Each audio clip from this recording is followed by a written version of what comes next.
But there's another question we hear a lot. Do honeybees really die when they sting? Well, if they sting other insects, no. But if they sting something with elastic skins like ours, unfortunately, most of the time the answer is going to be yeah, they die. But there are exceptions, and it doesn't take long with honeybees to learn that there's always going to be exceptions. Take this little bee, for instance. I was going through a small hive, and a few minutes into the inspection, she decided to get me out of there.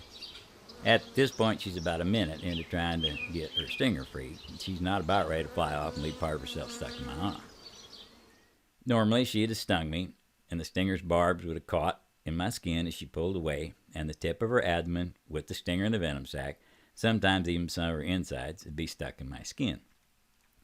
Then the muscles in the venom sac would work the stinger deeper into the skin, pumping the venom sac until it's empty. Roughly 2.5 to 3 minutes, the bee will be dead, venom sac will be pumped out, and the stinger will be still. But now this little gal, she's not having any of that. She hasn't given up yet. At one point, I thought about bringing the edge of my hive tool up, scrape out the stinger so she could fly away, but then I thought I'd just give her a little more time, see what she'd do. That's been over 2 minutes. She's still working to get loose. She tries pulling, spinning one way and another, even grabbing at the stinger with her hind leg. Now, obviously, she's had no experience of losing her stinger, but she appears very well aware if she pulls too hard, she'll die. About 2.5 minutes later, she works herself free. Well, then there's this little lady. A couple minutes later, she prefers going only counterclockwise, it seems. Now, although it does appear that way, bees are not aggressive. They are defensive. Stinging is the last thing they want to do, and will only sting when they feel threatened. The problem with that is sometimes other things have already got to them and ticked them off before we get there. She works at it with the same effort and awareness as the rest of them, and she gets free in about 30 seconds.